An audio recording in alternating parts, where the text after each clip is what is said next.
আমরা সেট এবং ফাংশনের এই সেকেন্ড যে পার্টটা রয়েছে এই পার্টে টাইপ 7-এর পর থেকে করব। কারণ আমরা টাইপ 7 পর্যন্ত এর আগের ক্লাসে কমপ্লিট করেছি। আপনারা যারা যারা এর আগের ক্লাসটি সেট এবং ফাংশনের করেন নাই তারা আগের ক্লাসটি এই ক্লাসের পরে করে নেবেন, কারণ এই ক্লাসের সাথে আগের ক্লাসের কোনো সম্পর্ক নাই। সো আপনি যদি আগের ক্লাস নাও করে থাকেন কোনো সমস্যা নাই, আপনি এই ক্লাসটা কন্টিনিউ করেন আগে, এরপরে আপনি তার পূর্বের ক্লাসটা করে নেবেন। কারণ হচ্ছে সেট এবং ফাংশনের আমরা টাইপ 7 পর্যন্ত মোস্ট ইম্পর্টেন্ট কিছু জিনিস পড়ে ফেলেছি। আর আমি বলেছিলাম আজকের ক্লাসটাই হবে সবচেয়ে বেশি গুরুত্বপূর্ণ। যারা চাকরির পরীক্ষা দিবে তাদের এই জায়গা থেকে 1 মার্কস আসার সম্ভাবনা রয়েছে। আর যারা ক্লাস 9-10-এ পড়ে তাদেরকে আমি বলবো যারা 9-10-এ পড়ে তারা যদি টাইপ 7 পর্যন্ত কমপ্লিট করে তাহলেই তাদের হয়ে যাবে। তবে কিছু কিছু জটিল প্রশ্ন রয়েছে সেগুলোও দিতে পারে, তো ওই জটিল প্রশ্নগুলো জানার জন্য হইলেও আমি মনে করি আজকের ক্লাসটা তাদের করা দরকার। আর এই জায়গায় আমরা সেট এবং ফাংশনের 4টা টাইপ পড়ব। যেহেতু আমরা 7টা টাইপ পড়ে ফেলেছি তাহলে আর আমরা 4টা টাইপ পড়লেই আমাদের ক্লিয়ার হয়ে যাবে সেট এবং ফাংশনের সেটের অংশটুকু। এরপরে থাকবে ফাংশনের কিছু জিনিস যেগুলো ইন্টারমিডিয়েটে পড়ানো হয় বা কলেজে পড়ানো হয়, সেই জিনিসগুলোও আমি টাচ করে দিব। তো এই জায়গা থেকে আমরা আরো 3টা জিনিস পড়ব। বিপরীত ফাংশন কিভাবে নির্ণয় করতে হয় এই জিনিসটাও অনেক সময় ক্লাস 9-10-এ চলে আসে, তো ওই জিনিসটাও আমরা এইখান থেকে দেখব। তো আপনাদের যাদের কোনো প্রবলেম হবে কোনো একটা জায়গায় আপনারা সাথে সাথে আমাকে এই হোয়াটসঅ্যাপ নাম্বারে মেসেজ দিবেন 018-76-14-21-01। আশা করি কারো কোনো প্রবলেম থাকার কথা না।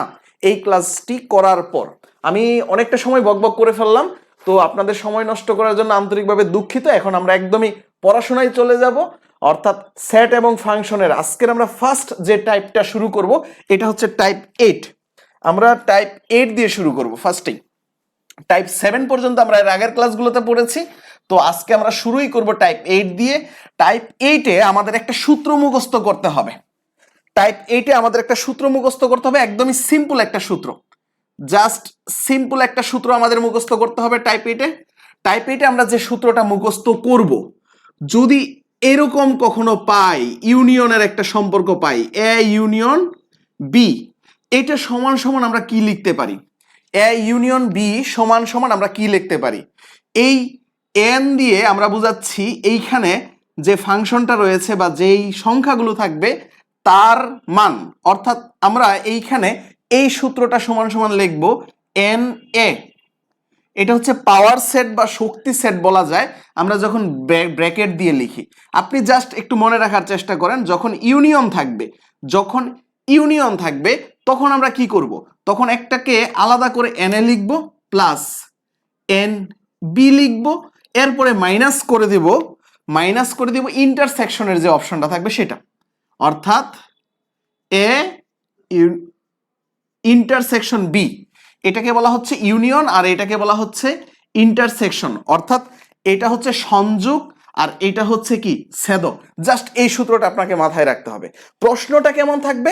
প্রশ্নটা যেটা থাকবে একদমই সিম্পল একটা প্রশ্ন থাকবে এইখানে, যে আপনাকে বলে দিবে এ ইউনিয়ন বি এর মান ধরুন 10 এবং বলে দিল এন এ এর মান কত?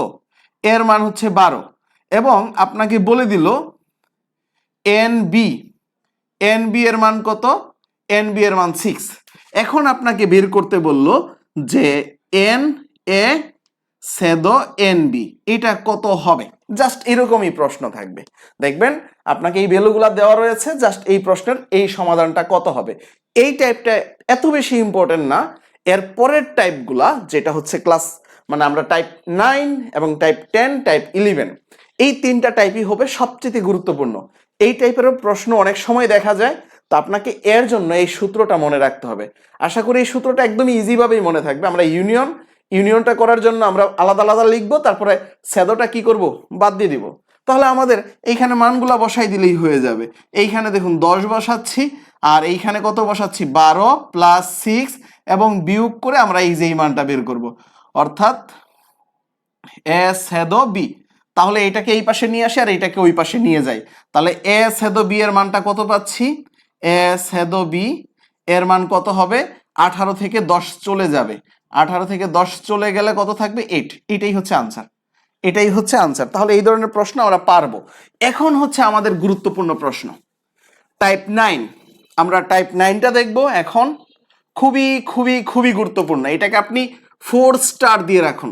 এটাতে আসলে পাস এবং ফেল, মানে ফাঁস এবং ফেলের যে প্রশ্নগুলো রয়েছে সেটা হবে। ধরুন আমি একটা প্রশ্ন দিচ্ছি, কোনো একটা স্কুলের রেজাল্ট দিছে, রেজাল্টে যেমন হচ্ছে 80% স্টুডেন্ট বাংলায়, 80% স্টুডেন্ট বাংলায় এবং 70% স্টুডেন্ট গণিতে পাশ করলো, 70% স্টুডেন্ট গণিতে পাশ করলো, অর্থাৎ পাশ করলো। আমি এটা বললাম 70% স্টুডেন্ট গণিতে পাশ করলো, মানে শুধুমাত্র এটা হচ্ছে শুধু বাংলায়। তাহলে আমি এইখানে একটু শুধু কথাটা বলে দেই, তাহলে আপনার জন্য একটু ভালো হবে। আর এটা শুধু কথা অনেক সময় পরীক্ষায় নাও থাকতে পারে, তো ধরে নিতে হবে যে শুধু বাংলায় পাশ করছে কত পার্সেন্ট? 80%। এবং গণিতে পাশ করছে কত পার্সেন্ট? 70% পাশ করলো। উভয় বিষয়ে পাশ করছে, উভয় বিষয়ে পাশ করছে, 90%। উভয় বিষয়ে পাশ করছে 60%। উভয় বিষয়ে পাশ করলো 60%। উভয় বিষয়ে পাশ করলো 60%। তাহলে উভয় বিষয়ে ফেল করেছে কত পার্সেন্ট? উভয় বিষয়ে ফেল করলো কতজন বা কত শতাংশ? উভয় বিষয়ে ফেল করলো কত শতাংশ? প্রশ্নটা বুঝেছেন? ধরুন একটা ক্লাসে 100 জন ছাত্রছাত্রী আছে। এই ক্লাসে কতজন ছাত্রছাত্রী আছে? 100 জন ছাত্রছাত্রী আছে। এর মধ্যে বাংলায়, অর্থাৎ বাংলায় পাশ করছে কতজন? 80 জন। আচ্ছা, যেই 80 জন বাংলায় পাশ করছে, ওই 80 জন তো আবার গণিতে পাশ নাও করতে পারে। যেমন বাংলায় যে 20 জন ফেল করছে, এর মধ্যে গণিতে পাশ করতে পারে ওই 20 জনও আছে কিছু না কিছু। তাহলে গণিতে পাশ করেছে, অর্থাৎ ম্যাথে পাশ করেছে কতজন? 70 জন। তাহলে এই 70 জন এবং 80 জনের মধ্যে কিছু কমন স্টুডেন্ট আছে, যে বাংলাতেও পাশ করেছে আবার গণিতেও পাশ করেছে। এমন স্টুডেন্টের সংখ্যা কতজন? 60 জন। গণিতেও পাশ করেছে, বাংলায়ও পাশ করেছে, মানে বথ স্টুডেন্ট হচ্ছে কতজন? 60 জন। এখন একটা প্রশ্ন আপনি একটু চিন্তা করতে পারেন যে উভয় বিষয়ে ফেল করেছে, দেখুন গণিত উভয় বিষয়ে পাশ করেছে।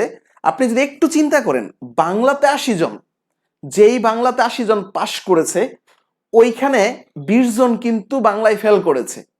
আবার ওই 20 জন থেকে কিন্তু ম্যাথেও পাশ করতে পারে, তাই না? ওই 20 জনের মধ্যে বাংলায় যারা ফেল করেছে তারা তো আবার ম্যাথেও পাশ করতে পারে। আবার ম্যাথে যে 30 জন ফেল করেছে তারা তো বাংলায়ও পাশ করতে পারে।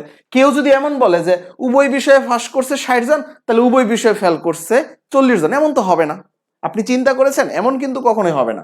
উভয় বিষয়ে যদি 60 জন পাশ করে থাকে, উভয় বিষয়ে ফেল কিন্তু কম বেশি হতে পারে। কারণ কি? কারণ হচ্ছে দুই বিষয়েই ফেল করেছে, এমন তো কমই হতে পারে। কারণ কিছু মানুষ তো আবার বাংলায় ফেল করেছে, কিছু মানুষ তো আবার ম্যাথেও ফেল করেছে। তো এই জন্য এই প্রশ্ন সমাধানের জন্য আপনাকে একটা সূত্র শিখতে হবে। এই প্রশ্ন সমাধানের জন্য আপনাকে একটা সূত্র শিখতে হবে। এই প্রশ্ন সমাধানের জন্য যে সূত্রটা শিখতে হবে, যদি কোথাও উভয় বিষয় কথা থাকে, এই যেরকম উভয় বিষয় কথা থাকে, যে কোনো জায়গায় উভয় বিষয় কথা থাকলেই আপনাকে একটা সূত্র শিখতে হবে। আপনাকে এইখানে টোটাল বসাইতে হবে। টোটাল এই টোটাল সমান সমান, মানে আপনার টোটাল কত পার্সেন্ট স্টুডেন্ট থাকে, আমরা সব সময় টোটাল ধরে নেব 100%, বা সংখ্যা দেওয়া থাকবে। এইখানে আমি পার্সেন্ট দিছি, এইখানে পার্সেন্ট না দিয়েও সংখ্যা দেওয়া থাকবে। আমি একটু পরে আরেকটা ম্যাথ করাবো। তো টোটাল আমরা বসাবো ফার্স্টে। সূত্রটা আপনি মুখস্থ করার চেষ্টা করেন। প্রথমে আমরা কি বসাবো? এই অঙ্কগুলোর ক্ষেত্রে টোটাল বসাবো। এরপরে আমরা সিঙ্গেল সিঙ্গেল গুলার কি করব? যোগ করব। আমরা যতগুলা এখানে সিঙ্গেল সিঙ্গেল রয়েছে আমরা সিঙ্গেল গুলার কি করব? যোগ করব। যেমন এইখানে বাংলা গুলা রয়েছে, অর্থাৎ এইখানে আরেকটা কথা আমি বলে দিই, এই সূত্রের ক্ষেত্রে আমরা দুইটা বিষয় থাকলে কাজ করব। এই সূত্রটা তখনই অ্যাপ্লাই করব শুধুমাত্র দুটি বিষয়। এই যে এইখানে দেখুন, এখানে কয়টা বিষয় আছে? বাংলা এবং গণিত। এখানে যদি তিনটা বিষয় থাকে তাহলে আমরা এরপরে আরেকটা টাইপ করব, ওই টাইপের তিনটা বিষয়ের ক্ষেত্রেই করব। এইখানে দুইটা বিষয় থাকতে হবে। তাহলে আমাদের এই সূত্রের জন্য কন্ডিশন কি? এই সূত্রের জন্য কন্ডিশন হচ্ছে দুইটা বিষয় থাকতে হবে। দুইটা বিষয় থাকলে, দুইটা বিষয়ের বেশি থাকলে অন্য আরেকটা সূত্র ব্যবহার করব। তাহলে আমরা এই অঙ্কের জন্য জাস্ট দুইটা বিষয় থাকবে। তো এর মধ্যে আমরা এখানে টোটাল দিব, টোটাল যে সংখ্যাটা ধরে নেব 100%, বা এখানে টোটাল সংখ্যা দেওয়া থাকবে। এরপরে সিঙ্গেল সিঙ্গেল গুলার যোগ করব।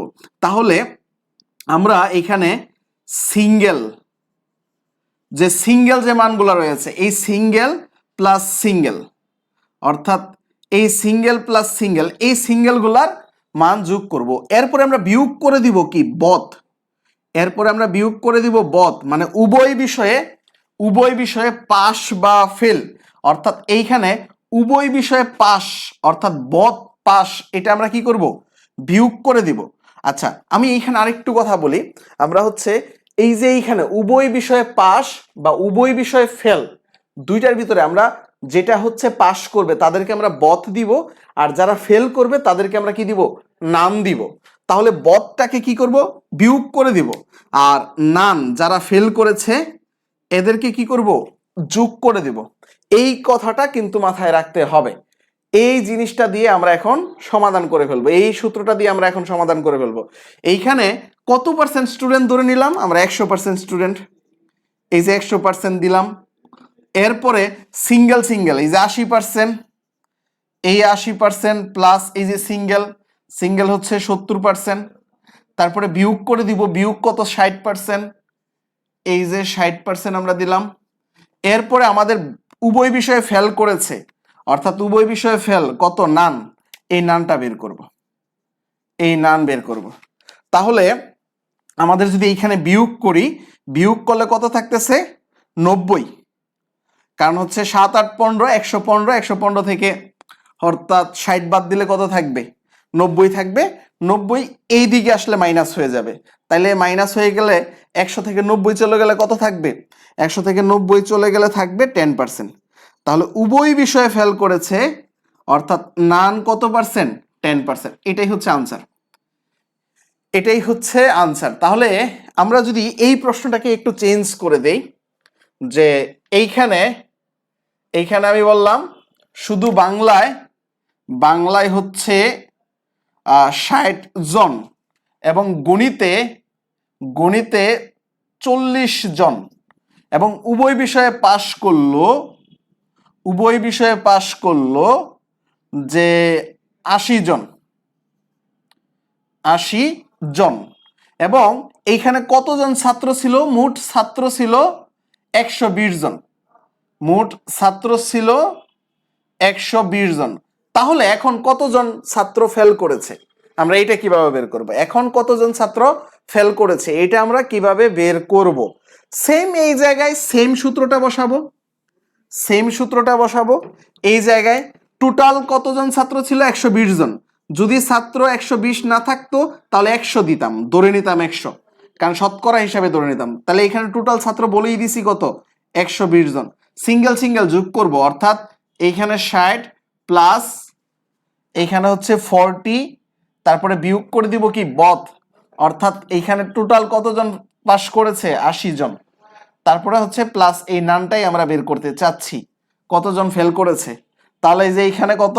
100 থেকে 80 চলে গেলে 20, তাহলে 120 থেকে 20 চলে গেলে কত থাকবে? অর্থাৎ 120 থেকে 20 চলে গেলে আমরা এখানে বিয়োগ করে দেব। আচ্ছা, এই প্রশ্নটার এই যে এই ভ্যালুটা যে দিছে, এই ভ্যালুটা সবসময় কম থাকবে। এই ভ্যালুটা কম থাকবে কারণ হচ্ছে 60 জন হচ্ছে বাংলায়, 40 জন হচ্ছে গণিতে, তার মানে এদের চাইতে কিন্তু কম থাকবে। এটা মাস্ট অবশ্যই কম থাকবে। আমি এইখানে দিয়ে দিলাম ধরুন 30, তাহলে এই যে এইখানে বিয়োগ হবে কি 30 বিয়োগ হবে। 30 বিয়োগ হইলে 100 থেকে 30 বাদ দিলে কত 70। 70 জন যদি আমরা এইখানে এখন বিয়োগ করে দিই 120 মাইনাস 70, তাহলে আমরা নামটা পেয়ে গেলাম। অর্থাৎ 50 জন স্টুডেন্ট আছে 120 জনের মধ্যে যারা কি করেছে উভয় বিষয়ে ফেল করেছে। 50 জন স্টুডেন্ট আছে যারা কি করেছে উভয় বিষয়ে ফেল করেছে।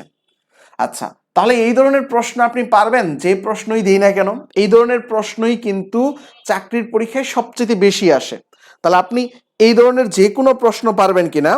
আমি যদি আরেকটা প্রশ্ন দেই আপনাকে, যেটা হচ্ছে 35তম বিসিএস এসেছিল এবং অডিটেও এসেছিল। আমি এরকম একটা প্রশ্ন আপনাকে দিচ্ছি এখন। হ্যাঁ, আপনি দেখি এটা নিজে নিজে ডিরেক্টলি আনসার বলে দিবেন যে এইখানে কত হবে। এইখানে কত হবে, এইখানে কত হবে। আমি বললাম 50 জন লোকের মধ্যে, আমি বললাম 50 জন লোকের মধ্যে, অর্থাৎ এই যে দেখুন 50 জন লোকের মধ্যে, 50 জন লোকের মধ্যে 35 জন ইংরেজিতে, 35 জন ইংরেজিতে, 35 জন ইংরেজি, পরে হচ্ছে ইংরেজি ও বাংলা উভয় ভাষায়, তাহলে ইংরেজি ও বাংলা উভয় ভাষায় এবং প্রত্যেকেই দুটির অন্তত একটি ভাষায় কথা বলতে পারেন। আচ্ছা, এখন এই যে এই কথাটা 50 জন লোকের মধ্যে 35 জন ইংরেজি, এখন ওইখানে একটা কমা আছে, কমা দেওয়ার পর আবার বলা হচ্ছে ইংরেজি, ইংরেজি ও বাংলা, ইংরেজি ও বাংলা উভয় ভাষার, উভয় ভাষার, ইংরেজি এবং বাংলা উভয় ভাষার এবং প্রত্যেকেই, এবং প্রত্যেকেই,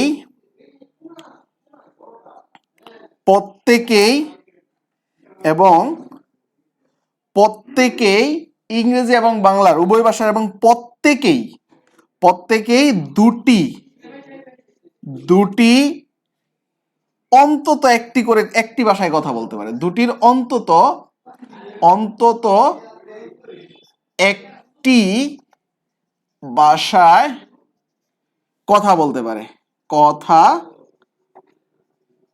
বলতে পারে, কথা বলতে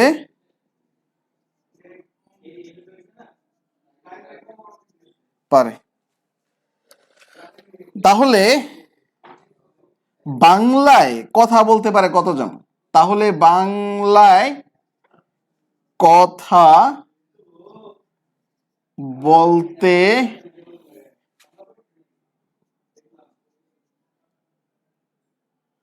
পারে কতজন? দেখুন এই প্রশ্নটা কিন্তু একটু জটিল আছে। এই প্রশ্নটা এখন কিভাবে সমাধান করবেন একটু বলুন। এই প্রশ্নটা এখন কিভাবে সমাধান করবেন? আমাদের সূত্রটা কি? আমাদের সূত্রটা হচ্ছে দুইটা বিষয় যেহেতু এখানে আছে, টোটাল দিব। টোটাল দেওয়ার পর আমরা ফার্স্টে যে কোনো একটা বিষয়, একটা বিষয়কে আমরা প্রথমত হচ্ছে এন ই দিলাম, অর্থাৎ ইংরেজির জন্য এন ই, তারপরে plus single, single plus single, তাহলে এইটার জন্য কি দিলাম এন বি, অর্থাৎ বাংলা দিলাম। এরপরে আমরা কি করব বিয়োগ করে দিব বথ, বিয়োগ করে দিব বথ। বথ মানে কি এইখানে, এই যে এইখানে আমরা বথ কথাটার পরিবর্তে আমরা ইউনিয়ন বলতে পারি, তাই না? বথ মানে হচ্ছে ইউনিয়ন, অর্থাৎ এন এই যে ই ইউনিয়ন বি, আমরা বথ বিয়োগ করে দিব, তারপরে যোগ করে দিব কি নান, নান মানে কি সেদটা, অর্থাৎ ই এই যে স্যাদ বি, আপনি এই সূত্রটা মনে না রাখতে পারলে সমস্যা নাই, আপনি জাস্ট এইভাবে মনে রাখেন, টোটাল সমান সমান কি single plus single minus both, তারপর হচ্ছে প্লাস নান। দেখুন এইখানে কিন্তু একটা কথা এইখানে ক্লিয়ার, যে যে কোনো একটা ভাষা হইলেও কথা বলতে পারে। তাহলে এমন কেউ নাই যে একটা ভাষাও জানে না। বাংলা এবং ইংলিশের মধ্যে যে কোনো একটা ভাষা হইলেও কথা বলতে পারে। দেখুন ইংরেজি এবং বাংলা উভয় ভাষার এবং প্রত্যেকেই দুটির অন্তত একটি ভাষায় কথা বলতে পারে। এই যে কথাটা এখানে বলা আছে, প্রত্যেকেই একটা ভাষায় হইলেও কথা বলতে পারে, আমরা এই কথাটা এইখানে কিন্তু বলা আছে। তাহলে এখানে নানের মানটা কত হবে? নান কিন্তু 0। উভয় ভাষায় কথা বলতে পারে এমন কিন্তু আছে। এইখানে একটা ডাটা মনে হয় মিসিং আছে, ইংরেজি এবং বাংলা উভয় ভাষায় 25, উভয় ভাষায় 25। আমি দেখে দেখেও অনেক সময় লিখতে ভুল করি। এবং প্রত্যেকেরই দুটির অন্তত একটা ভাষায় কথা বলতে পারে। এই যে এইখানে দেখুন প্রত্যেকেরই দুটির অন্তত একটা ভাষায় কথা বলতে পারে। এই প্রত্যেকেরই দুটির অন্তত একটা ভাষায় কথা বলতে পারে মানে কি, কোনো ভাষায় কথা বলতে পারে না এমন সংখ্যা কিন্তু নাই। এই জায়গাটা ক্লিয়ার কিনা আপনি দেখুন, কোনো ভাষায় কথা বলতে পারে না এমন সংখ্যা নাই। তাহলে নানের মান কত? 0। এবং উভয় ভাষায় কথা বলতে পারে কত? 25। তাহলে 50 জন লোক টোটাল। এর মধ্যে ইংরেজি কত? ইংরেজি সিঙ্গেল, অর্থাৎ এই যে সিঙ্গেলটা 35। তাহলে এখন এই সিঙ্গেলটা বের করে ফেলতে পারবো। বাংলায় কথা বলতে পারে কতজন সেটা একদম ইজিলি বের করে ফেলতে পারবো। এইখানে 50, এইখানে সিঙ্গেল, সিঙ্গেল কত? 35। এইখানে এই সিঙ্গেলটাই আমরা বের করব। আর মাইনাস বথ, বথের মান কত হবে? 25। তারপরে হচ্ছে নান, নান কত? 0। তাহলে এইখান থেকে এখন যদি আমরা সিঙ্গেল বের করতে চাই তাহলে 25 থেকে 35 থেকে 25 গেলে 10, 10 যদি আমরা বাদ দেই, এই যে এইখানে বিয়োগ করলে হচ্ছে কত? 10, 10 আমরা এদিকে এসে বাদ দিলে 40। তাহলে বাংলায় কথা বলতে পারে, বাংলায় কথা বলতে পারে 40 জন। আমরা বের করতে পারবো তো এইভাবে। জাস্ট আমরা কি করব, এই যে সূত্রটাকে আপনি একটু চেঞ্জ করে লিখতে পারেন চাইলে। এই যে এইখানে যে সিঙ্গেল সাবজেক্টগুলো থাকবে না, এই সাবজেক্টগুলো বসাবেন। এইখানে ইংলিশের জায়গা, এই যে সিঙ্গেলের জায়গায় কি বসাইলেন?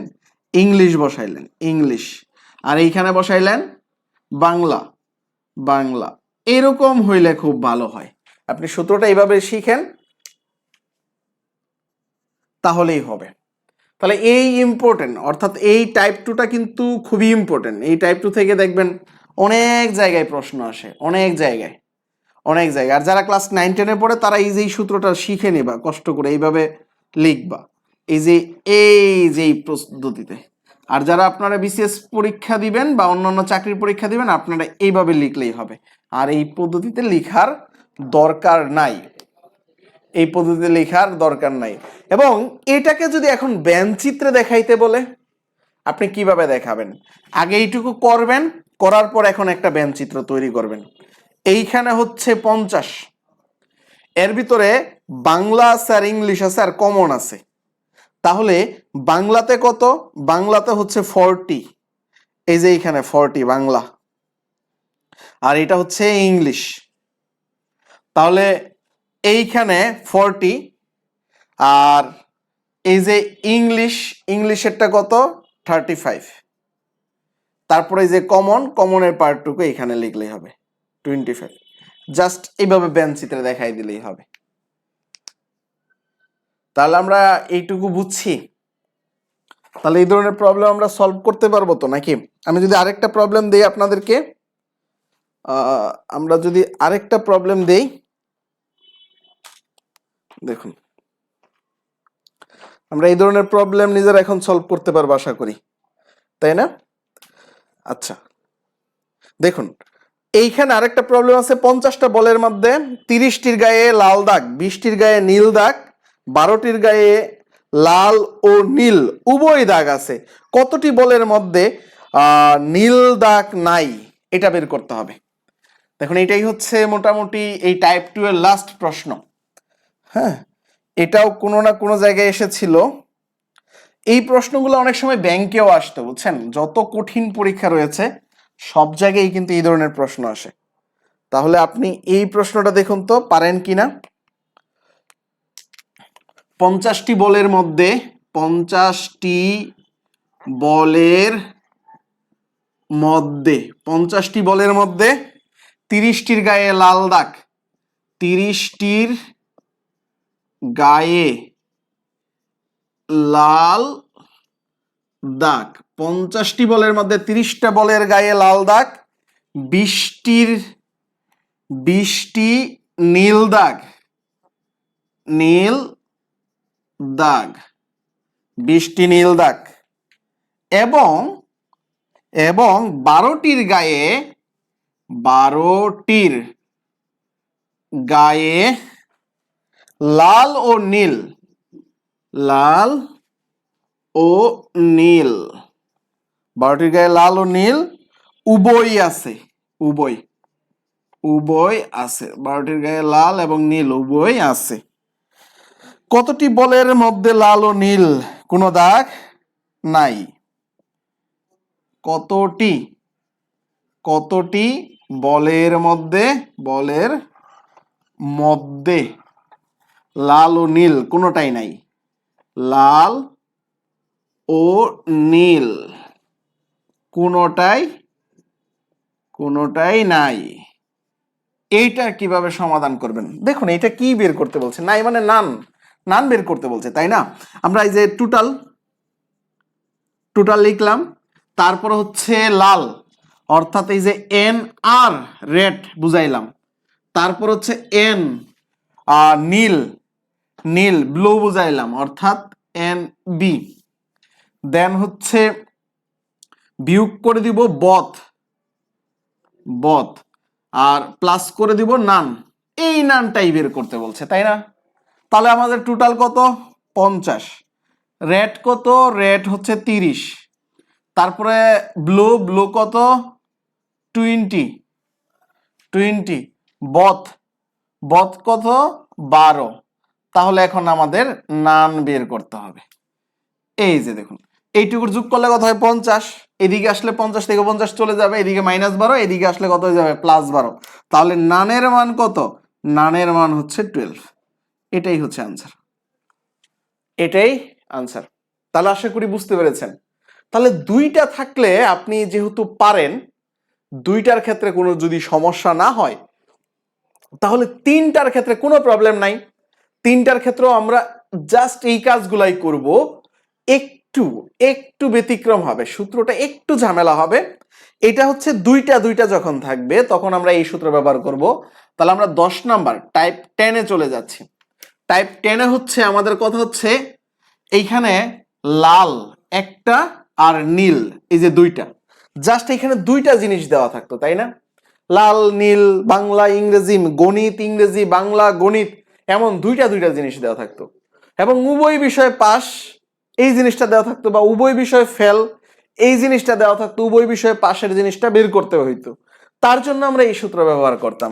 এটা হচ্ছে শুধুমাত্র দুইটা জিনিসের ক্ষেত্রে, তাই না? এটা হচ্ছে শুধুমাত্র দুইটা জিনিসের ক্ষেত্রে। এখন আমরা শিখতে চাচ্ছি কি তিনটা থাকবে, তিনটা। আর তিনের বেশি থাকতে পারে কিনা? না, তিনের বেশি থাকে না, তবে তিনটাই হচ্ছে হাইস্ট। তাহলে তিনটার ক্ষেত্রে আমরা কি ব্যবহার করব? সেম এই সূত্রটাকেই এডিট করতে চাচ্ছি। দেখুন আমরা তিনটার ক্ষেত্রে কি ব্যবহার করব। তিনটার ক্ষেত্রে আমরা হচ্ছে এই সূত্রটাকেই আমরা জাস্ট একটু কাজ করব। এই সূত্রটাকে আমরা জাস্ট একটু কাজ করব। দেখুন এইখানে টোটাল দিছিলাম, এইখানে সিঙ্গেল সিঙ্গেল সিঙ্গেল, তাহলে সেম কাজটাই করব। এইখানে আমরা ফার্স্টে কি দিলাম? টোটাল দিলাম।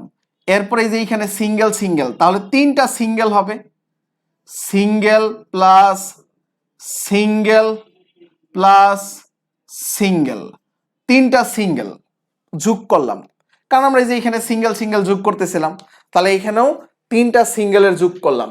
এরপরে আমরা কি করেছিলাম? বথ জিনিস বিয়োগ করেছিলাম। এখন দেখুন যখন তিনটা জিনিস থাকবে, আপনি একটু চিন্তা করুন, দেখুন এ বি সি তিনটা জিনিস থাকলে এখন বথ হবে কয়টা? তিনটা।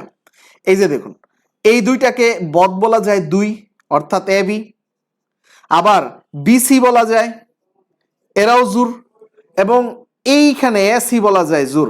তাহলে আমরা জোড়া কয়টা পাবো? 3 জোড়া পাবো। এখন আগে তো যখন দুইটা জিনিস ছিল তখন এক জোড়াই পাইছি, এখন কয় জোড়া পাবো? 3 জোড়া পাবো।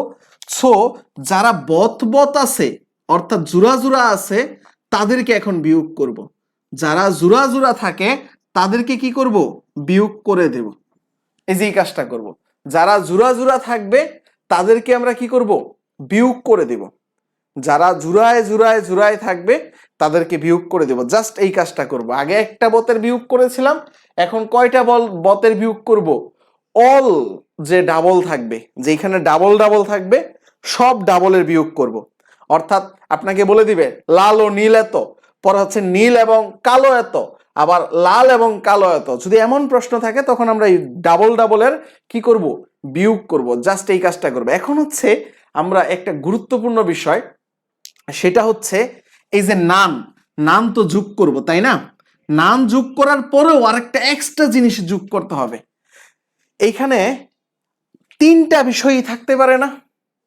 তিনটা বিষয়, অর্থাৎ তিনটা বিষয়ই পাশ করেছে, তিনটা বিষয়ই উত্তীর্ণ হয়েছে, তিনটা বিষয়ে লাল আছে, তিনটা বিষয়েই মনে করেন এই যে লাল নীল এবং হলুদ তিনটা বিষয়ে উপস্থিত আছে। তাহলে এরকম যদি থাকে তখন সেটা হচ্ছে আমরা প্লাস দিয়ে দিব।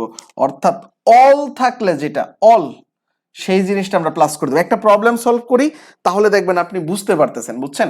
একটা প্রবলেম সলভ করি তাহলেই দেখবেন আপনি এই প্রশ্নের সূত্রটাও বুঝতে পারতেছেন।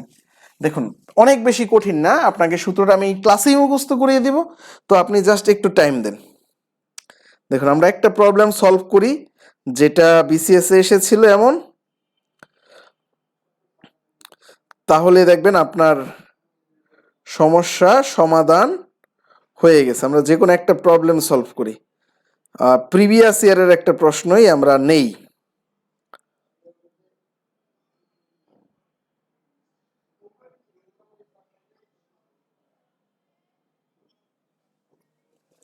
দেখুন এইখানে একটা প্রশ্ন আমরা নিচ্ছি, 70 জন শিক্ষার্থীর মধ্যে 70 জন, এই দেখুন 70 জন শিক্ষার্থী 70 জন শিক্ষার্থী গণিতে 70 জন শিক্ষার্থীর মধ্যে গণিতে পদার্থবিজ্ঞান গণিতে পদার্থবিদ্যা এটা সোনালী ব্যাংকে এসেছিল। ও রসায়ন অধ্যয়ন করে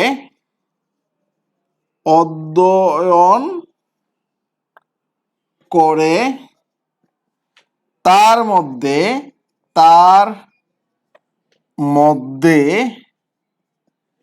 70 জন স্টুডেন্ট গণিতে পদার্থবিদ্যা রসায়ন অধ্যয়ন করে, তার মধ্যে 35 জন পদার্থবিদ্যা, 35 জন পদার্থবিদ্যা অর্থাৎ ফিজিক্সে 35 জন, পদার্থবিদ্যা 35 জন, 40 জন গণিত এবং 30 জন রসায়নে পড়ে, অধ্যয়ন করে। 15 জন তিনটি বিষয়ে অধ্যয়ন করে, 15 জন তিনটা বিষয়ে অধ্যয়ন করে, তিনটি বিষয়েই অধ্যয়ন করে 15 জন তিনটা বিষয়ে অধ্যয়ন করে। তাহলে কতজন কেবল দুইটা বিষয় অধ্যয়ন করে? কতজন কেবল দুইটা বিষয়? কতজন কেবল দুটি বিষয় অধ্যয়ন করে? দুটি বিষয়ে অধ্যয়ন করে। কেবল দুইটা বিষয় অধ্যয়ন করে কতজন? এই ক্ষেত্রে সূত্রটা কি হবে আমাদের? সেম ওই যে আগের সূত্রটাই আমরা ব্যবহার করব, জাস্ট এইরকম। টোটাল, আমরা এখানে টোটাল ব্যবহার করলাম। টোটালের পরে সিঙ্গেল সিঙ্গেলের বিয়োগ করব, যোগ করব সিঙ্গেল।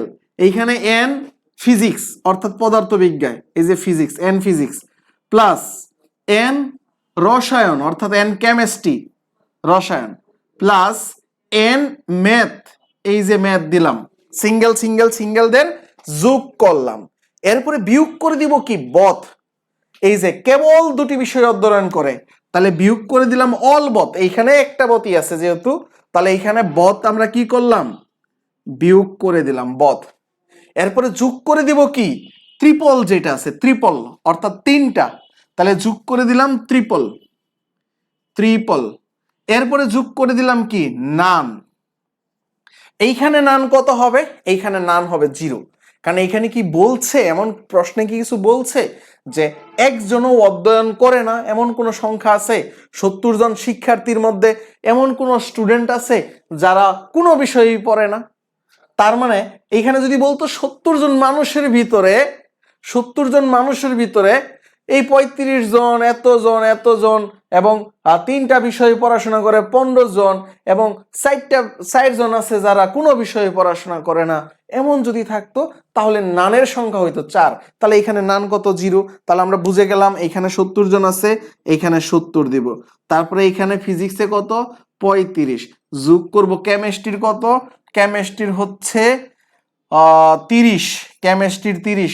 ম্যাথের কত? ম্যাথের হচ্ছে 40। এবং আমাকে বের করতে হবে কি? এই বথ বের করতে হবে। ট্রিপল কত আছে? 15। নান কত আছে? 0। এখন আমরা এই বথের মানটাই বের করব। তাহলে এই বথ এদিকে নিয়ে আসলাম আর এদিকে যোগ করলাম 70 আর হচ্ছে এই যে 15 আর 35 যোগ করলে কত হয়?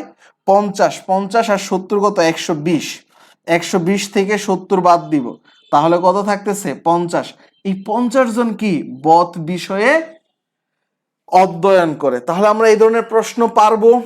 সবাই একটু কমেন্টে করি এই ধরনের আমরা প্রশ্ন পারবো কি না।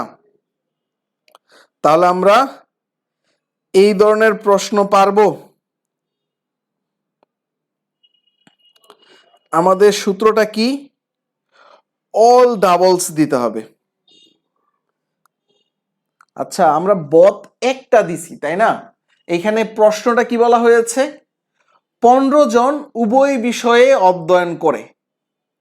15 জন উভয় বিষয়েই অধ্যয়ন করে। তাহলে আমাদের এইখানে এই প্রশ্নটা একটু অন্যভাবে করতে হবে। এই প্রশ্নটা আসলে এইভাবে করলে ডিরেক্টলি আনসারটা ঠিক হবে না। আপনাকে আমি বলি, এখানে আমি একটু ভুল করেছি। যেটা দেখুন, এইখানে আমার একটু চিন্তা ভাবনায় ভুলটা ছিল, সেটা আমি একটু কারেকশন করে দেই। এই প্রশ্নের সমাধানটা কিভাবে হবে দেখুন।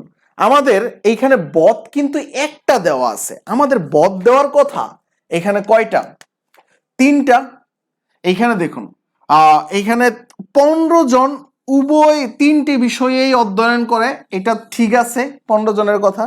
কতজন 2টা বিষয় অধ্যয়ন করে? কতজন শিক্ষার্থী 2টা বিষয় অধ্যয়ন করে? এটা যেহেতু বের করতে হবে, আমরা বাকি মানগুলা ঠিক আছে, সবকিছু ঠিক আছে, বাট এই যে এইখানে যে আমরা এই মানটা বসাইছি, এই মানটাতে একটু ঝামেলা আছে। দেখুন এই মানটাতে একটু ঝামেলা আছে। এই ম্যাথটা আমরা কিভাবে করব দেখুন। 70 জন শিক্ষার্থীর মধ্যে 35 জন কি করছে? ফিজিক্সে। তারপর হচ্ছে 40 জন কি গণিতে, 30 জন কি রসায়নে। এখন আমাকে দেখুন, এইখানে তো বথ স্টুডেন্ট আছে তাই না? এই 35 জন যে পদার্থ আর 40 জন যে গণিত আর 30 জন যে রসায়ন, এর মধ্যে কি বথ স্টুডেন্ট আছে না? তো এই জন্যই এই টাইপটা একটু মোস্ট ইম্পর্টেন্ট দিয়ে রাখবেন, কারণ আমরা টাইপ 2 এর সাথে যদি ডিরেক্টলি এই ভ্যালুগুলা নিয়ে বসাইয়া দেই তাহলে হবে না। এর কারণ হচ্ছে কি, আমাদের যে বথ স্টুডেন্ট আছে, এই বথ স্টুডেন্ট এইটা বের করতে গেলে আমাদের এই যে 15 জন কি 3টা বিষয় অধ্যয়ন করে না? তাহলে আমাকে এইখানে শুধু বাংলায়, শুধু পদার্থ, শুধু রসায়নে অধ্যয়ন করে এমন সংখ্যা লাগবে না। আমাদের এইখানে কি সিঙ্গেল সিঙ্গেল, এই মানগুলা কি সিঙ্গেল সিঙ্গেল না? তাহলে শুধু বাংলায় শুধু পদার্থ শুধু রসায়ন আমাকে বের করতে হবে। আমাদের তো এইখানে শুধু বাংলায় শুধু গণিত শুধু পদার্থ শুধু রসায়ন এমন তো কোনো জিনিস দেওয়া নাই। আমার এই জায়গাটাতে একটু ভুল হচ্ছিল। দেখুন, আমাকে শুধু জিনিসটা বের করতে হবে। আমি কি শুধু জিনিসটা এখানে বসাচ্ছিলাম না, আমাকে শুধু গণিতে বসাইতে হবে। তাহলে তিনটা বিষয় অধ্যয়ন করে এইটা যদি আমরা এখান থেকে বাদ দিই তাহলেই আমাদের আনসারটা হবে। দেখুন, গণিতে আমি বলছি কতজন, গণিতে আমি বলছি যে এই যে এইখানে দেখুন 40 জন আছে, তাহলে শুধু গণিতে পাশ করে কতজন, 15 বাদ দিব। পদার্থ থেকে শুধু পদার্থে পাশ করে কতজন, 15 বাদ দিব। তাহলে এই যে এইখানে 30 থেকে শুধু রসায়নে পাশ করে কতজন, এই 15 বাদ দিব। অর্থাৎ তিনটা বিষয় অধ্যয়ন করেছে, এই সংখ্যাটা কি করতে হবে, বাদ দিতে হবে। তাহলে 35 থেকে যদি 15 বাদ দেই, 35 থেকে 15 বাদ দিলে কত হবে, 20। আর এই যে কেমিস্ট্রির ক্ষেত্রেও যদি আমরা 30 থেকে 15 বাদ দিই তাহলে কত, 15। তাহলে গণিতের ক্ষেত্রে 40 থেকে যদি আমরা 15 বাদ দেই তাহলে কত, 25। এখন আমাকে যোগগুলা করতে হবে। তাহলে আমার এইখানে কত আসতেছে, এই যে এইখানে যদি আমি যোগ করি 15 15 30, 30 আর 20 50, 50 আর এই যে এইখানে কত 25 75, এই 75 থেকে 70 বাদ দিব, তাহলে আনসার কত হবে, 5। এই 5ই কিন্তু আনসার। তাহলে আগের ভাবে যদি আপনি করেন তাহলে কিন্তু ভুল হবে, আপনাকে এই সিস্টেমে করতে হবে। এটা কিন্তু শুধু ফিজিক্স শুধু গণিত শুধু কেমিস্ট্রি, অর্থাৎ সিঙ্গেল সিঙ্গেল সিঙ্গেল যে সাবজেক্টগুলো রয়েছে ওইগুলার যোগফল দিতে হবে। আপনি যদি ডিরেক্টলি আপনি এইখানে প্রশ্নে যা আছে সেটা যদি বসাই দেন তাহলে হবে না, আপনাকে দেখতে হবে শুধু কথা আছে কিনা। যদি এই প্রশ্নে শুধু কথা বলা হইতো তাহলে ঠিক ছিল, কারণ আমি এর আগের টাইপটাতে যখন করেছি, আপনি টাইপ 9টাতে খেয়াল করছেন কিনা জানি না, আমি প্রশ্নের শুরুতে লিখে দিছিলাম শুধু গণিতে শুধু ফিজিক্সে বা শুধু বাংলায়, আমি বলে দিয়েছিলাম শুধু গণিতে 40 জন শুধু ইয়েতে ফিজিক্সে বাংলায় 40 জন, এমন কিছু বলে দিছিলাম। আমার শুরুতে কথা কি ছিল, শুধু। যদি শুধু না থাকে, আপনার এই টাইপ 10 হোক টাইপ 9 হোক, যদি শুধু কথা না থাকে আপনাকে শুধু বের করে নিতে হবে শুধু কতজন স্টুডেন্ট বাংলায় পাস করেছে সেটা বের করে নিতে হবে। তাহলে কিভাবে বের করবেন, অল থেকে বাদ দিবেন। যারা উভয় বিষয়ে পাস করেছে উভয় বিষয়টা বাদ দিলেই তো হয়ে যাবে কি, শুধু বিষয়টা। আপনাকে আমি আরেকটু ক্লিয়ার করে দেই। আমি একটা প্রশ্নে বললাম, দেখুন আপনার এই কনফিউজটা ক্লিয়ার হতে হবে এই ধরনের প্রবলেম সলভ করার জন্য। আমি বললাম যে বাংলায় 20 আর ইংরেজিতে 30, বাংলায় 20 ইংরেজিতে 30। এখন উভয় বিষয়ে 10 জন পাস করে, 10 জন পাস করে। এই কথা যদি বলি, এইখানে কিন্তু এই যে উভয় বিষয় এর ভিতরেই আছে, উভয় বিষয় কিন্তু এর ভিতরেই আছে। আমি তো এখানে বলি নাই শুধু বাংলায় 20 শুধু ইংরেজিতে 30। যদি আমি শুধু কথা বলে দিতাম তাহলে আমাদের সূত্রে ডিরেক্টলি ভ্যালুটা বসে যেত। যেমন total N B Bangla plus N E English, আর হচ্ছে মাইনাস করে দিতাম কি আমরা বথ, অর্থাৎ বথ, আর প্লাস নান। এই নানটাই ধরুন আমরা বের করব যে কতজন ফেল করে। যদি টোটাল 100 জন স্টুডেন্ট হয় তাহলে আমরা এখানে ডিরেক্টলি এখানে কি বসাই দিতাম, 20 বসাই দিতাম আর 30 বসাই দিতাম যদি শুধু কথা থাকতো। আর যখন শুধু কথা নাই তখন আপনাকে বুঝতে হবে উভয় বিষয়টা বাদ দিতে হবে বাংলা থেকে। তাহলে 20 থেকে 10 বাদ দিয়ে যা বসাবো সেটাই হবে এখানে। এটা 20 থেকে 10 বাদ দিলে যা হবে, এই যে এখানে 30 থেকে 10 বাদ দিলে কি হয়ে যাবে, শুধু হয়ে যাবে। কারণ উভয় বিষয়ে যারা পাশ করেছে তাদেরকে যদি আমরা বাদ দেই 20 থেকে, তাহলে ওইখানে শুধু বাংলায় হবে, তাহলে শুধু ইংরেজিতে হবে। আপনি বুঝছেন, এই জিনিসটা ক্লিয়ার থাকতে হবে। আচ্ছা যাই হোক, আমরা এই প্রবলেমটাও সলভ করে ফেললাম। এখন হচ্ছে আমাদের সেট এবং ফাংশনের, অর্থাৎ সেটের একদম লাস্ট টাইপ, এরপরে আমরা ফাংশনের কিছু জিনিস দেখব। সেটের একদম লাস্ট টাইপ 11 নাম্বার, এটা মোস্ট ইম্পর্টেন্ট হচ্ছে ক্লাস 10-এ যারা পড়ে। ক্লাস একটা 10-এর স্টুডেন্টের জন্য অনেক অনেক বেশি ইম্পর্টেন্ট, আর যারা চাকরি প্রিপারেশন নিতেছেন তাদের রিটেনের জন্য। কারণ হচ্ছে এই ধরনের প্রশ্ন এমসিকিউতে দিবে না বললেই চলে, রিটেনে আসার সম্ভাবনা অনেক অনেক অনেক বেশি। আমরা প্রবলেমটা যদি বলি আপনাকে যে, আচ্ছা আমি একদম বিসিএস এর একটা প্রশ্ন নেই, তাহলে আপনার জন্য একটু ভালো হবে।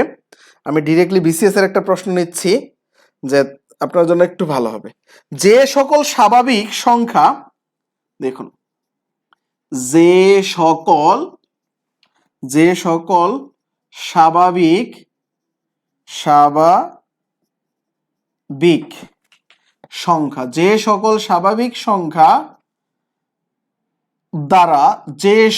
স্বাভাবিক সংখ্যা দ্বারা 311 এবং 419 কে ভাগ করলে, 419 কে ভাগ করলে যে সকল স্বাভাবিক সংখ্যা দ্বারা, স্বাভাবিক সংখ্যা মানে কি? পূর্ণ সংখ্যা। পূর্ণ সংখ্যা কত থেকে শুরু? 1 থেকে শুরু। পৃথিবীর যত সংখ্যা আছে 1 থেকে, 1 0 2 3 মানে 1 2 3 4 5 6 7 এভাবে যত সংখ্যা আছে সবগুলো সংখ্যা দ্বারা, মানে যে সকল স্বাভাবিক সংখ্যা দ্বারা 311 এবং 419 কে ভাগ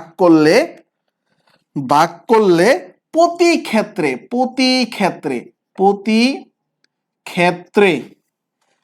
23 অবশিষ্ট থাকে। 23 অবশিষ্ট থাকে, প্রতি ক্ষেত্রে 23 অবশিষ্ট থাকে। তাদের সেট নির্ণয় করো। এদের সেট নির্ণয় করো। এই প্রশ্নটা আপনি সমাধান কিভাবে করবেন? এই প্রশ্নের সমাধানটা কি হবে? দেখুন, আপনি ফার্স্টে যে কাজটা করবেন, দুই পাশে করবেন, এই পাশে এবং এই পাশে। দেখুন 419, এই 419 থেকে এই যে 23 বাদ দিবেন।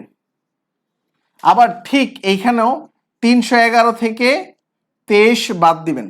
তাহলে এইখানে 419 থেকে 23 বাদ দিলে কত থাকে? 23 বাদ দিলে 300, এইখানে কত থাকবে? আমরা বিয়োগ করলে পেয়ে যাব। 23 বাদ দিব, একটা হচ্ছে 396 থাকবে, এটা হচ্ছে 396, আর এদিকে কত থাকবে? 288। এখন এদেরকে উৎপাদকে ভেঙে ফেলবেন। আপনি প্রথমে এটাকে 2 দিয়ে ভাঙুন। 2 দিয়ে ভাঙলে কত হবে? এটাকে যদি আমরা 2 দিয়ে ভাঙি তাহলে মনে হয় 198 হবে, 198। এরপরে আবার 2 দিয়ে ভেঙে ফেলবো। এইভাবে আমরা কাজটা করতে থাকবো। এরপরে আমরা যে জিনিসটা মেক করব আমি সেটাই দেখাচ্ছি। এইখানে কত হইল? 396। এখন এইটাকে আমরা কি করব? দেখুন, ফার্স্টে 1 × 396 গুণ করলে কত হবে? 396 হবে। দেন এরকম 2 × 198। আমি একটু দেখে লিখে ফেলতেছি, আপনারা জাস্ট এইখানে ক্যালকুলেটরের একটা হেল্প নেবেন। প্রথম হচ্ছে এটাকে 2 দিয়ে ভাগ করবেন, এটাকে 3 দিয়ে ভাগ করবেন, ভাগ গেলে ওইটাকে কি করবেন? গুণফল আকারে লিখবেন। তাহলে 132। তারপর হচ্ছে এইভাবে 4 × 99। ঠিক এইভাবে যত পর্যন্ত যায় তাদেরকে তত পর্যন্তই নেবেন। এখন এইটাকে কি করবেন? সেম এইভাবে 1 × 288, তারপর হচ্ছে 2 × 144, তারপরে 3 × 96। এইভাবে এই সংখ্যাগুলা বের করবেন। এবং এদের মধ্যে এখন যেগুলা মিল অর্থাৎ এইখানেও আছে এইখানেও আছে, ঠিক তাদেরকে নিয়ে একটা সেট বানাবেন। যাদেরকে মিল পাবেন, এই যে 1 আর 1, তাহলে এই 1 নিবেন। 2 এবং 2 পাইলে এরকম যে জিনিসগুলা কমন আছে তাদেরকে নিয়ে কি হবে? এইখানে একটা সেট হবে। যেই সংখ্যাগুলা কমন অর্থাৎ এইখানেও আছে এবং ওইখানেও আছে, তাদেরকে নিয়ে একটা সেট মেক করবেন।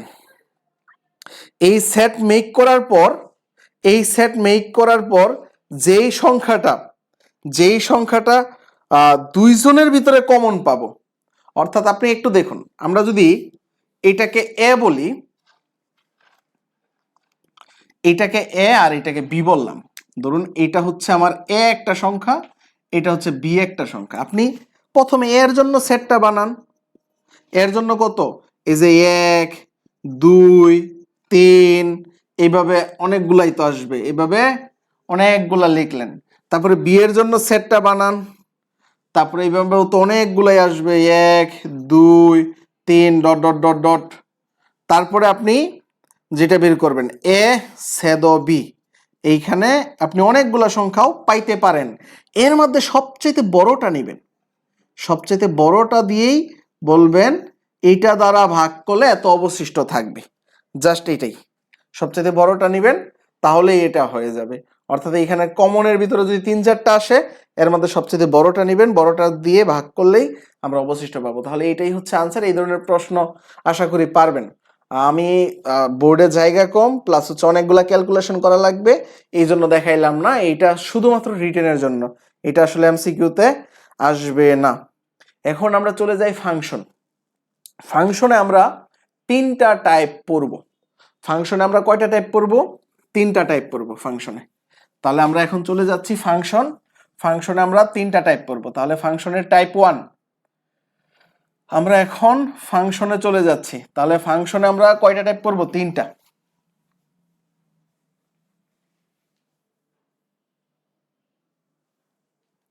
আমরা এখন এই ফাংশন দেখব। ফাংশনে আমরা টাইপ 1 ফাংশনে প্রথমে আমরা ফাংশনের যে জিনিসটা দেখব, বিপরীত ফাংশন কিভাবে নির্ণয় করে, আমরা এই জিনিসটা দেখব। তাহলে আমরা ফাংশনের 3টা টাইপ দেখব। এর মধ্যে প্রথম টাইপটাই হচ্ছে কি, ফাংশনের বিপরীত ফাংশন কিভাবে নির্ণয় করে, ওই জিনিসটা আমরা এখন দেখব।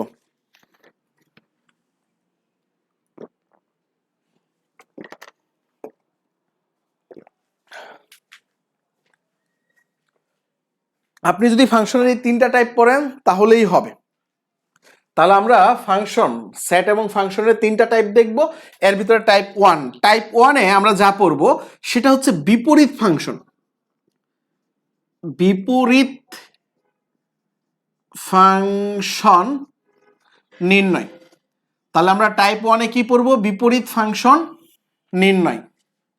বিপরীত ফাংশন নির্ণয়টা একদমই সহজ, 3টা স্টেপে করতে হবে। ফার্স্ট আপনাকে একটা ফাংশন দিয়ে দিল, ফাংশন মানে যে এরকম এফ অফ এক্স, এইদিকে দিয়ে দিল 3x + 5, আর এইখানে দিয়ে দিল ধরেন 2x - 3। আপনাকে এরকম কিছু একটা দিয়ে দিল। এখন কি করবেন? এটার একটা বিপরীত ফাংশন নির্ণয় করবেন। আচ্ছা আমি এখানে 4 দিই, 2x - 4। ধরুন এই ফাংশনের আপনি কি করবেন? বিপরীত ফাংশন নির্ণয় করবেন। কিভাবে করবেন? প্রথম স্টেপ 1, আমি একটা ম্যাথই দেখাবো, আপনি সব ম্যাথ পারবেন।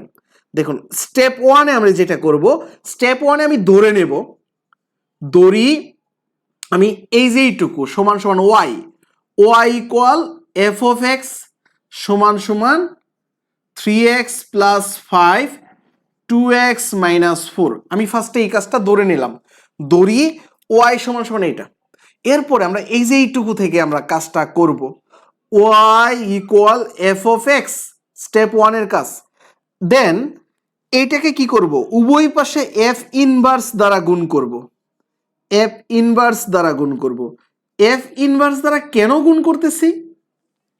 কারণ আমি বলতেছি বিপরীত ফাংশন নির্ণয় করো, অর্থাৎ এই ফাংশন এর এফ ইনভার্স এক্স নির্ণয় করো, আমি এইটা বলছি।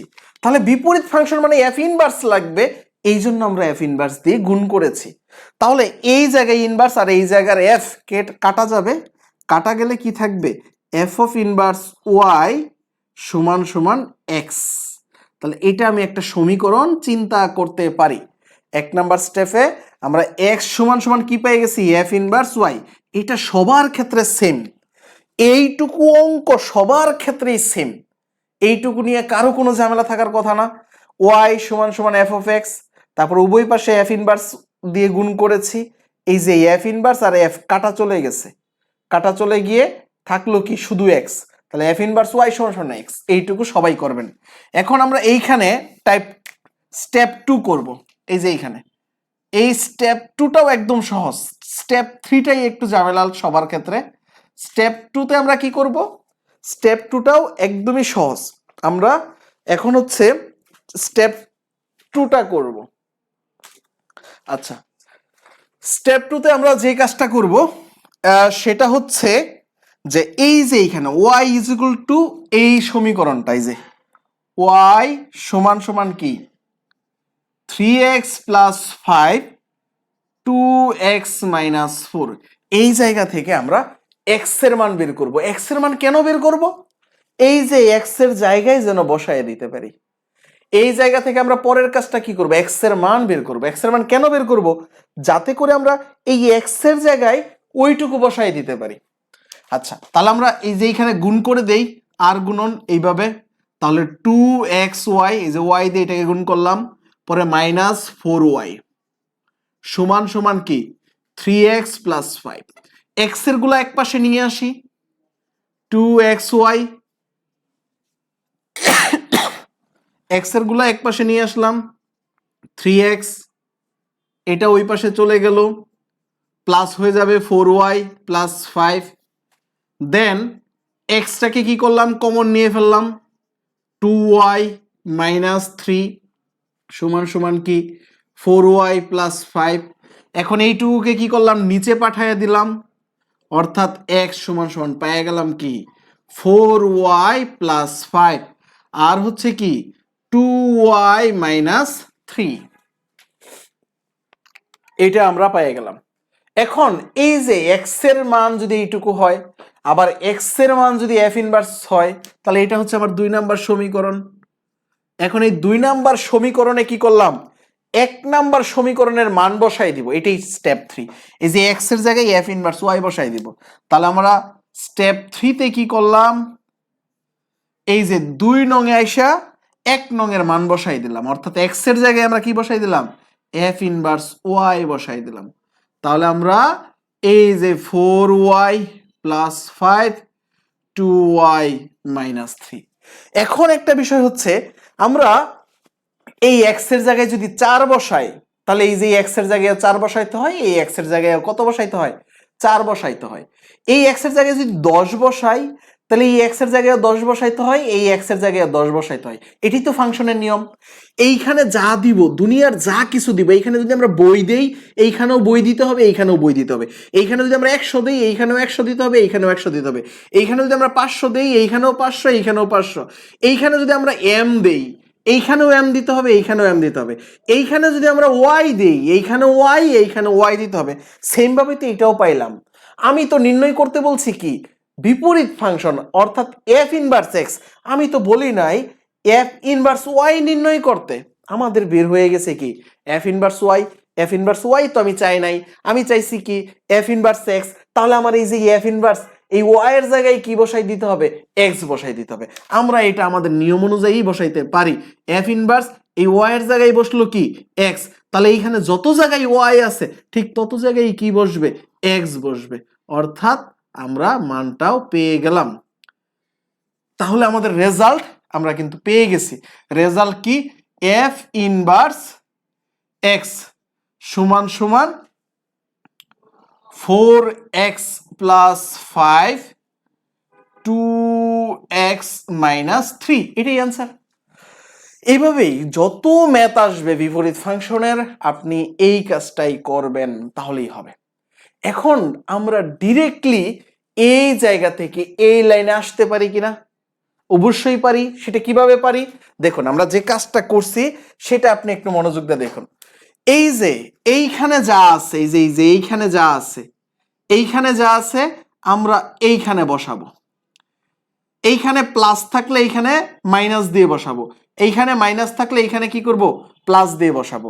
মানে বুঝছেন কিনা দেখুন, আমি যেই কাজটা করতেছি এই কাজটা এখন এইখানে লিখতেছি। দেখুন, আমরা f ইনভার্স x বসাইতে চাচ্ছি। এইখানে কত আছে? x এর সামনে, x এর সামনে কত আছে? 3। এইখানে প্লাস 3 আছে, প্লাস 3 থাকলে আমরা এইখানে বসাইলাম মাইনাস 3। জাস্ট এই কোনাকুনি ভাবে x এর সামনে যা আছে সেটাকে নিচে পাঠাইয়া দিয়া বিপরীত চিহ্ন দিয়া বসাবো। এইখানে প্লাস 3 আছে, নিচে বসাইছি কি মাইনাস 3 দিয়া। তাহলে সেম এই গড়টাতে যা ছিল, এই গড়টাতে কত আছে? -4। সেই -4 x এর সামনে চলে যাবে। এই -4 কোথায় চলে যাবে? x এর সামনে চলে যাবে। তাহলে -4 x এর সামনে কি হয়ে গেছে? +4 হয়ে গেছে। এই যে +4 বসাই দিলাম, জায়গা চেঞ্জ করলো। এইখানে যা আছে তাই বসাবো, এইখানে যা আছে তাই বসাবো। এই যে নিচে যা আছে তাই বসাবো, নিচে যা আছে তাই বসাবো। দেখুন তো এটা আর এটা সেম জিনিস না? এটা আর এটা কি একদম সেম জিনিস না? আমরা এতক্ষণ ক্যালকুলেশন করে যা বের করছি সেটাই হচ্ছে এটা। তাহলে আমাদের যেই প্রশ্নই দেওয়া থাকুক না কেন, যেই প্রশ্নই দেওয়া থাকুক না কেন, আমরা কি করতে পারবো এখন? দেখে দেখে ডিরেক্টলি আনসার বলে দিতে পারবো। আপনাকে বললাম f of x সমান সমান 7x - 4 আর হচ্ছে 3x + 5। এটার f ইনভার্স x নির্ণয় করুন। f ইনভার্স x কত হবে? এই যে +5 হয়ে যাবে কি -5x, আর এইখানে +4 আছে না, এখানে -4 আছে, -4ই দিব, যা থাকবে তাই দিব, নিচে যা থাকবে তাই দিব। এইখানে 7 ছিল, নিচে এসে কি হয়ে যাবে? -7 হয়ে যাবে। আমরা বুঝছি আমরা যে কোনো বিপরীত ফাংশন এখন নির্ণয় করতে পারবো। যদি আমাদের এইখানে থাকে যেমন f of x দিয়ে আমাকে দিল 10x - 12 আর নিচে দিল 7x - 5। আমরা f ইনভার্স x কিভাবে নির্ণয় করব? ডিরেক্টলি বলে দেব। এই -5 আছে, উপরে গিয়ে হয়ে যাবে কি +5, x এর জায়গায় x, তারপরে -12 আর নিচে যা আছে সেটাই বসাইলাম। এখন এই জায়গায় চিহ্ন পরিবর্তন করে দিতে হবে, +10 আছে, এখানে আসলে হয়ে যাবে কি -10। তাহলে জাস্ট এইটুকু পরিবর্তন করতে হয়, চিহ্ন পরিবর্তন করতে হয়। প্লাস মাইনাস, প্লাস থাকলে মাইনাস, মাইনাস থাকলে প্লাস। জাস্ট এটাকে ঘুরাই দিছি, ঘুরাই দিয়া এর সামনে প্লাস ছিল করে দিছি মাইনাস, এর সামনে মাইনাস ছিল করে দিছি প্লাস। বুঝছেন? আশা করি বুঝার কথা। আচ্ছা, এখন হচ্ছে আমরা টাইপ 2 হচ্ছে ডোমেন এবং রেঞ্জ নির্ণয় করব। হ্যাঁ, খুবই খুবই খুবই গুরুত্বপূর্ণ একটা বিষয় ডোমেন এবং রেঞ্জ। আমি একদম সহজ করে একটা জিনিস বলি, আপনি এটা থেকেই বুঝতে পারবেন। টাইপ 2 ডোমেন এবং রেঞ্জ। ধরুন আমরা এই একটা ফাংশন আছে f of x, এই একটা ফাংশন আছে 3x + 5, আবার হচ্ছে 2x - 3। এই ফাংশনে যা ইনপুট দিতে পারবো, দুনিয়ার যা কিছু ইনপুট দিতে পারবো, এই ইনপুটই হচ্ছে ডোমেন, এই ইনপুটই হচ্ছে ডোমেন। এই ফাংশনের ভিতরে আমি যা কিছু ইনপুট দিতে পারবো সেই ইনপুটই হচ্ছে ডোমেন। এবং এই জায়গা থেকে আমার যা আউটপুট বের হবে, আউটপুট বের হবে সেটাই হচ্ছে কি রেঞ্জ। যা আউটপুট বের হবে সেটাই রেঞ্জ। একটা সামারি ধরি, আমি বললাম এইখানে ডোমেন আমার ইচ্ছা মতন আমি ধরে নিতে পারবো। আমার ডোমেন আমি ধরে নিলাম এইখানে 2, ডোমেন ধরে নিলাম কি 2। তাহলে এইখানে ইনপুট দিচ্ছি, এই যে f of x এর জায়গায় x এর জায়গায় 2 দিলাম, তাহলে কি 3 × 2, এই যে x এর জায়গায় 2 বসাইলাম +5, 2 × 2 x এর জায়গায় 2 বসাইলাম -3। তাহলে আমার এখানে যোগ বিয়োগ করলে কত হচ্ছে? 6 আর 5 11, 11 4 থেকে 1 বাদ গেলে 3 বাদ গেলে 1, তার মানে রেজাল্ট হচ্ছে 11। তাহলে আমি ডোমেন কত পাইছি? 2 ডোমেনের জন্য রেঞ্জ কত? রেঞ্জ হচ্ছে 11। 2 ডোমেনের জন্য রেঞ্জ হচ্ছে কত? 11। ডোমেন 2 এর জন্য রেঞ্জ 11। এখন কথা হচ্ছে এইখানে ডোমেন কতগুলা হইতে পারে আমি জানি না। পৃথিবীর যত সংখ্যা হোক, এখানে অনেক সংখ্যাই ডোমেন হইতে পারে। এখন একটা বিষয় আছে, এইখানে আমি একটা জিনিস আমি এইখানে দেখেই বুঝতেছি যে এই জায়গাটাতে এই x এর মান, এই x এর মান যদি আমি যদি 3/2 বসাই, দেখুন কি হয়। x এর মান 3/2 বসাইলে কি হয়ে যাবে? নিচে 0 হয়ে যাবে।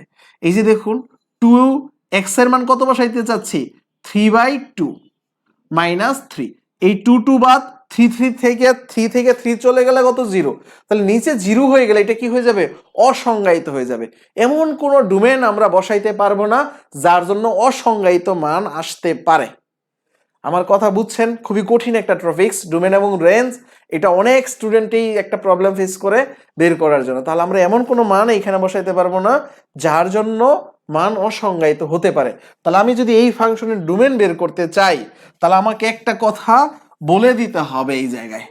এই ফাংশনের ডোমেন বের করতে গেলে আমাকে একটা কথা বলে দিতে হবে, 2x - 3 ইকুয়াল নট 0। এটা কখনোই হইতে পারবে না, এই মান কখনোই 0 হইতে পারবে না, অর্থাৎ x এর মান কখনোই 3/2 বসানো যাবে না। এই যে 3টাকে ওই পাশে নিছি, আমি জাস্ট এই কাজটা একটু এইভাবে করছি, দেখুন এই যে 2x 3টাকে ওই পাশে নিছি 3, তাহলে এই যে x এর মান বের করছি 3/2। আমি এই জন্যই ডিরেক্টলি বলে দিতে পারছি যে এই যে এইখানে ক্যালকুলেশনটা একটু হিসাব করে আমি বলে দিতে পারছি 3/2 বসানো যাবে না। তাহলে আমার এই 3/2 ব্যতীত পৃথিবীর যত সংখ্যা আছে সব বসাই দিতে পারবো। তাহলে আমরা এইখানে ডোমেন কত পাবো? এইখানে ডোমেনটা পাবো যে পৃথিবীর যত সংখ্যা আছে রিয়েল নাম্বার, এই রিয়েল নাম্বার বসাইতে পারবো। এর মধ্যে শুধু বসাইতে পারবো না -3/2। তাহলে এই যে এইখানে বসাইতে পারবো নাকি শুধু 3/2, শুধু 3/2 বসাইতে পারবো না। তাহলে ডোমেন আমার কি? ডোমেন আমার এটাই যে পৃথিবীর যত সংখ্যা আছে সবই বসাইতে পারবো, শুধু বসাইতে পারবো নাকি 3/2। তাহলে এই জন্য -3/2 আমি বাদ দিয়ে দিলাম। মাইনাস মানে বাদ, পৃথিবীর যত সংখ্যা আছে সব সংখ্যা থেকে শুধু 3/2টা বাদ। আশা করি ডোমেনটা বুঝতে পারছেন। এখন রেঞ্জ কিভাবে বের করবে? এটার রেঞ্জ বের করতে গেলে আমাকে এটার বিপরীত ফাংশন নির্ণয় করতে হবে। তাহলে আমি ডোমেন তো বের করে ফেললাম, এখন আমি রেঞ্জ বের করব। রেঞ্জ বের করলেই আমার f ইনভার্স x লাগবে, বিপরীত ফাংশন বের করতে হবে। বিপরীত ফাংশন আমি একটু কাজ করি, এটাকে নিয়ে নিলাম এখানে, সেটাও কি হবে 3xই হবে। তারপর হচ্ছে +5, এই 3টা এখানে নিয়ে আসলাম, তাহলে সেটাও কি -3, আর বাকি যা আছে সব সেম। তাহলে এইটার বিপরীত ফাংশন এইটাই, এটার বিপরীত ফাংশন কি? এইটাই। তাহলে এটার রেঞ্জ কি হবে? এই যে এইখানে যা যা ইনপুট দেওয়া যাবে সেটাই হচ্ছে রেঞ্জ। তাহলে এইখানেও কি রেঞ্জ দেওয়া যাবে না?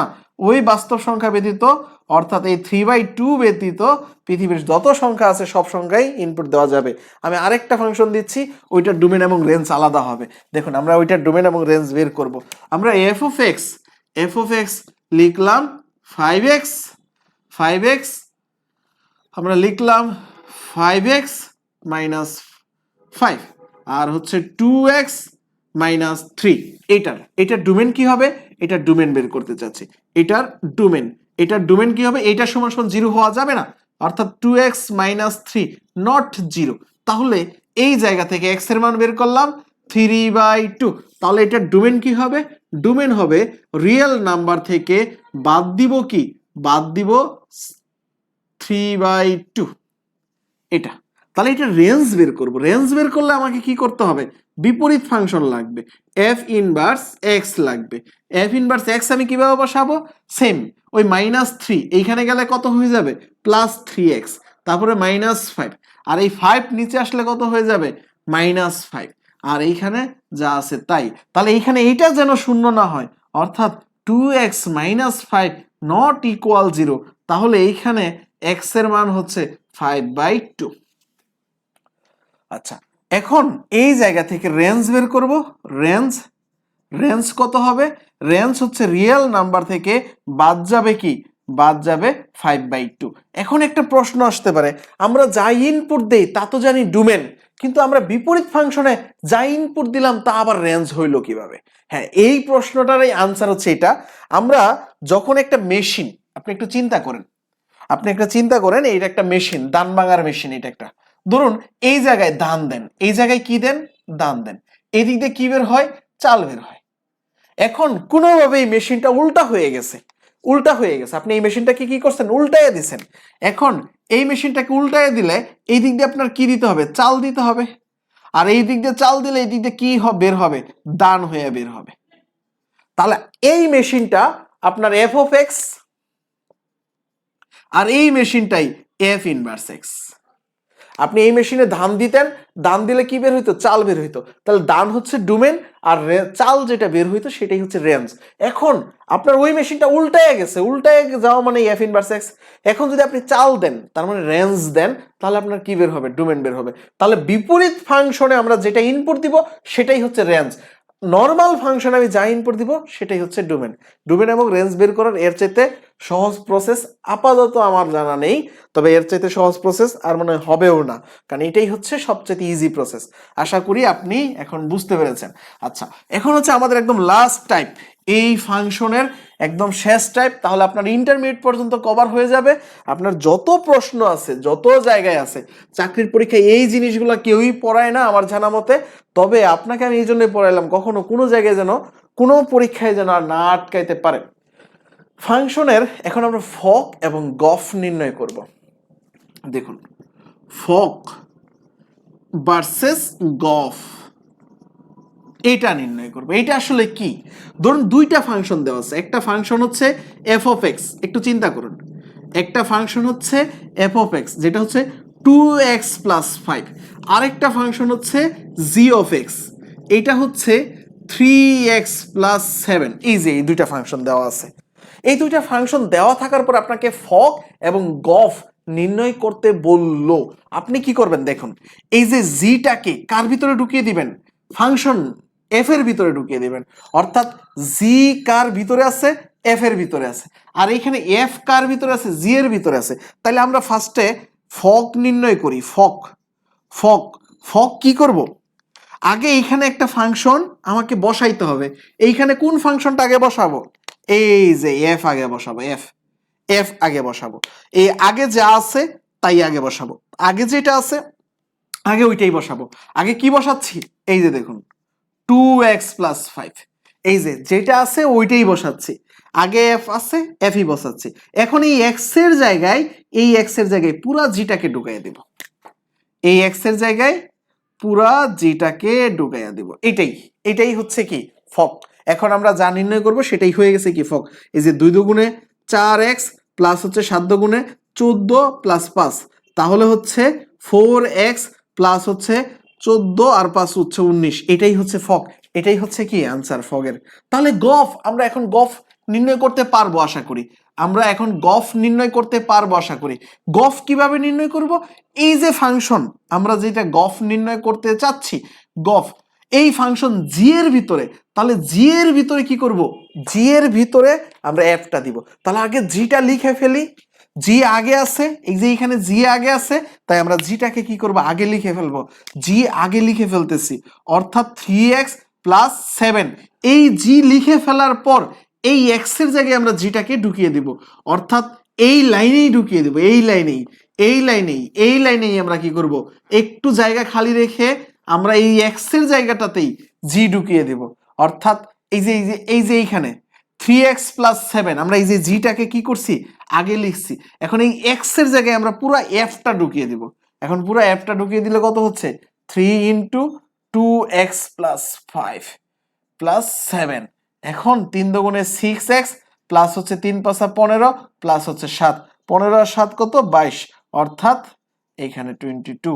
আমরা ফক এবং গফ নির্ণয় করা শিখে গেলাম, আশা করি বুঝছেন। যদি ফক খেলি তাহলে ফগের ক্ষেত্রে আগে এফ এর ফাংশনটা লিখবো, এই এফ এর ফাংশনের ভিতরে জিটাকে কি করব? ঢুকিয়ে দেব। আর এখানে গফের ক্ষেত্রে আগে পুরা জিটা লিখবো, জিটা লিখার পর এই যে জিটা লিখার পর এই জি এর এক্স এর ভিতরে কি করব? এই পুরো এফটা ঢুকিয়ে দেব, তাহলেই হয়ে যাবে। তাহলে আমাদের সেট এবং ফাংশন শেষ। আশা করি সেট এবং ফাংশনের কোনো প্রবলেমই বাকি নাই। আপনি এখন প্রবলেম সলভ করলেই হয়েছে, যে কোনো একটা বই থেকে প্রবলেম সলভ করেন তাহলেই হয়ে যাবে। আজকে এই পর্যন্তই, পরবর্তী ক্লাস করার আমন্ত্রণ রইল। আমরা কিন্তু আমাদের এই কোর্সের একদমই শেষ পর্যায়ে চলে এসেছি বলা যায়। তো আমরা এই কোর্সের একদমই শেষ পর্যায়ে চলে এসেছি। তো এরপরে যখন আবার নতুন একটা কোর্স শুরু হবে সেই কোর্সে আপনাকে আমি অবশ্যই অ্যাড করে দিব। আপনারা ওই জায়গা থেকে আপনারা তখন আবার নতুন করে নতুন ক্লাসগুলো করবেন। আর এই পর্যন্ত এই ক্লাসগুলো করে থাকলে আমি আশা করি আপনাদের আর কোনো প্রবলেম থাকার কথা না। আজকে এই পর্যন্তই, পরবর্তী ক্লাস করার আমন্ত্রণ রইল। আল্লাহ হাফেজ।